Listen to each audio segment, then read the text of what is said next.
Hey y'all, hope you guys are doing good. Alright, so today's video I'm just going to talk about another variation of how you can set up your flick. Last time you've seen that I had some open top carriers, and I've done some changing around with certain things. Now, any type of way that you want to configure it, go ahead. Whatever suits your needs, your environment, and your equipment. All right, that's your choice, and you're going to be the one that is ultimately best suited to actually make that choice, and also live with whatever the consequences are, whether it be too much weight, things snagging around everywhere, or working great for you. All right, so let's start out with this side of the flick. Of course, I have my canteen holder and canteen. And then right next to that, I have a single mag pouch that is open-ended, and this is my quick ready mag, all right?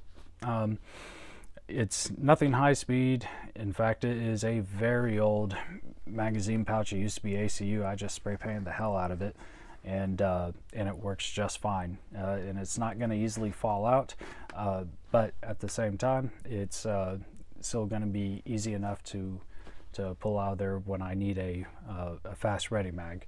And then on top of that, I secured down tourniquet with some hair bands.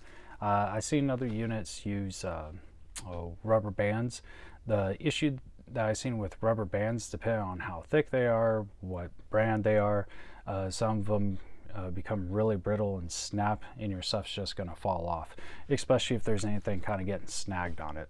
All right, so with that being said, moving on to the triple magazine pouch. So this is just a cheap Condor pouch. There are some better ones out there. All right. Yeah, I know it's Chinese made and everything, but hell, most of everything is nowadays. Now this can secure two polymer magazines, but if you're putting like two P mags in here, it is going to be a tighter fit. So I would say, for ease, actually, let's go to this one. For ease of access, kind of offset one by putting the rear one just a little bit higher up to where that lip is on top of the base of the other magazine in front. And then if you ever have to reinsert magazine, do it from the rear, not from the front. You're going to see the fitment in these is a little bit tighter. All right, it's not unusable, it's completely usable, but the Stanag or metal magazines are going to fit in here a little bit easier. But personally, I do not like metal mags.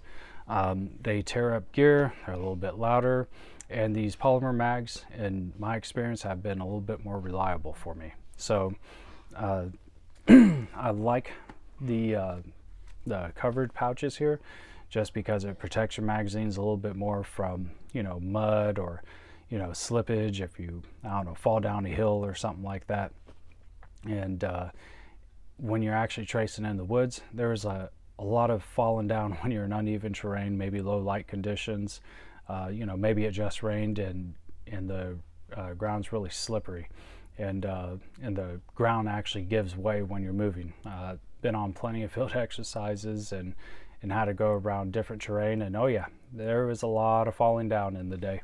So anyways, now getting on over on this side, try to get in view of the high-speed camera here. All right, so on top here, this is an admin pouch by Shellback Tactical. Now Shellback Tactical is a cheaper knockoff brand. It is not like a tier 1 type of gear company at all, but it's good enough. Now the zippers are a little bit of a weak point, but they still work okay. I would like to see better zippers on these things, but I have some first aid supplies up in here, and I did put first aid supplies in Ziploc bags, and I do separate the Ziploc bags from boo-boos to like heavy bleeding type stuff. And then of course here in the front, you're going to see a tourniquet packed away quite nicely there and ease of access. Now behind this whole pouch, I have a single mag pouch here, a dead space right here so I can put in a knife, and this is just a placeholder. I have another knife that's getting sharpened right now by a buddy of mine, and anyways, that one will fit in a little bit better here, but this is just kind of show you the concept of it. And this single mag pouch right here, I put a set of Magpul bipods, and love it. You don't have to leave it on your rifle the whole dang time. You can actually have it up on your gear so your rifle is not getting snagged with wait-a-minute vines and other little vegetation, because your bipods are constantly on there, and also adding that weight all the way to the front end. Now, like I said in the beginning, you can use any type of magazine pouches you want. You can use, all the open-ended ones with all the bungee stuff everywhere. Just keep in mind, in the woods, bungees and stuff like that, they do get caught up on vines, on twigs, leaves, stuff like that. So if you have a little bit more of an enclosed type of package right here, that may be more advantageous to you. I don't know, maybe in your environment, maybe not. If you're in the desert, then and there's like no vegetation around, then it may not matter as much. But for most people, there's some type of vegetation around. And also, I know this is a little bit slower than the open top magazine pouches. But with that being said, as long as you have one good ready mag on you and you already have a magazine in the gun, like, that's what, 60 rounds of ammo, you can get away with that. And hopefully after them 60 rounds, you can get to some type of cover, and you can take, I don't know, the extra second it takes to change a magazine from here versus just a regular open-ended one. I don't know why people put so much of an emphasis on fast magazine changes. Like, don't get me wrong, you don't want to be fumbling around for, like 5 to 10 seconds, with the magazine change. That's a little bit slow. But I never seen in a combat environment to where having a slower magazine change actually really affected anything. Now, I can see if you're like in a room clearance situation, your weapon, malfunction, you need to just change out a mag or something, or you ran out of ammo. But to be honest, that was, I don't know, that's such a rare instance that just have them in an enclosed type case like this is probably the better way to go about it. So for helmets, I have an old Mitch helmet here.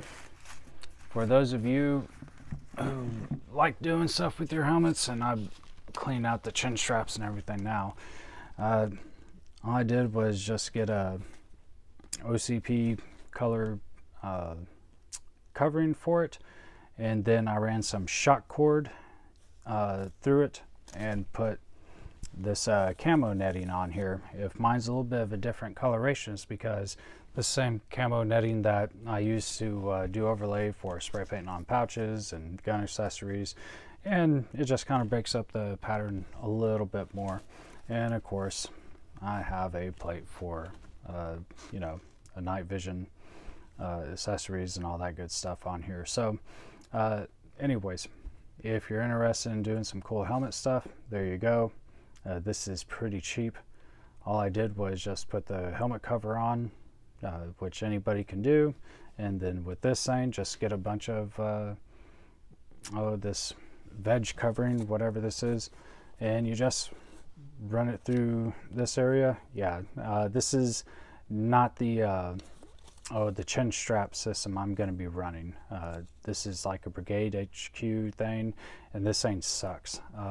I'm going to be running my original black one that actually fits a heck of a lot better. But anyways, yeah, you just run these little Velcro straps through the camo netting, secure it in there, and then you can run your shock cord through the helmet wherever which way you want. And this way it also helps secure more vegetation if you want to, weave in and out different little vegetation things in your helmet. So there's that. I know not a lot of people have helmets, and if you don't, I wouldn't tell you, hey, you need to go spend your money to get some or to get one. It's, I don't know, for me, helmets is like one of the last things that I'm worried about, because most people do not have night vision, and if you don't have night vision, then having a helmet, I don't know, as just, you know, one-off prepared assist or prepared citizen type of guy, I just don't really see the need for it.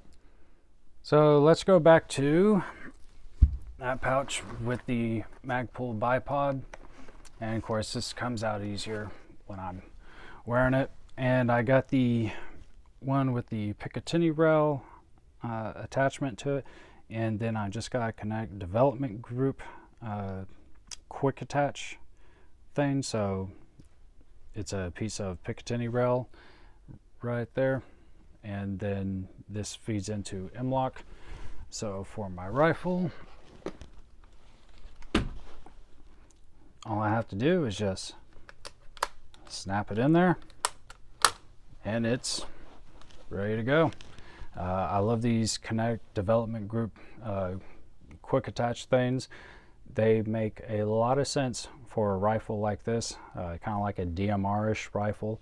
You know, this Magpul bipod and the Connect development group, is it going to be the same as, like, I don't know, some type of $400 to $600 set of bipods? No. You know, but this is not a sniper rifle, nothing like that. You know, it's a good DMR type rifle.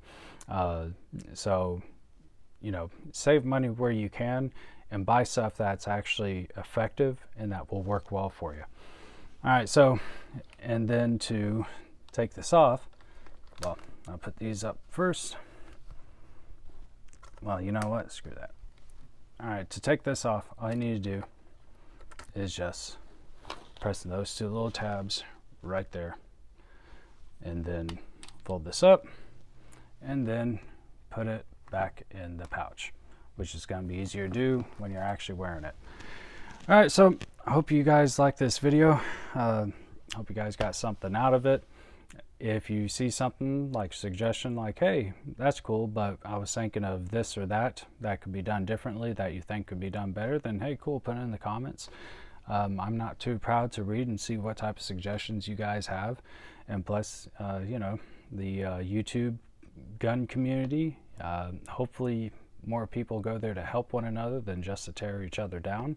I don't know, it all depends which channel you're watching. But anyways, if you have any thoughts or comments, please post them in the comments. All right, this is a community for everyone to, you know, share ideas and help one another.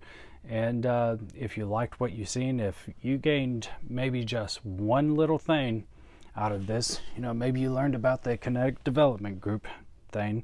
And by the way, no, I'm not sponsored by no one.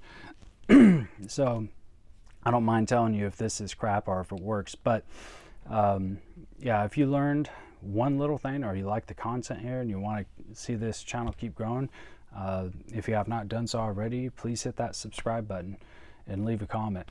All right, y'all, you take it easy. Bye. All right, so here's just some pictures of the gear. So you can see it from a little bit different angles as it's actually worn by, well, the person who's using it. So as you can see, it's still not too bulky compared to some other setups. So with all that, it's still a pretty good rig. Like I said, you guys can play around with your flicks and do whatever you want. Now, here's the Kinetic M-LOK 3-slot mount that I featured in the video. And this is the street price of them. You probably can get them maybe a few dollars cheaper here or there, but there you go. And here's the Magpul bipod. All right, guys, you take it easy.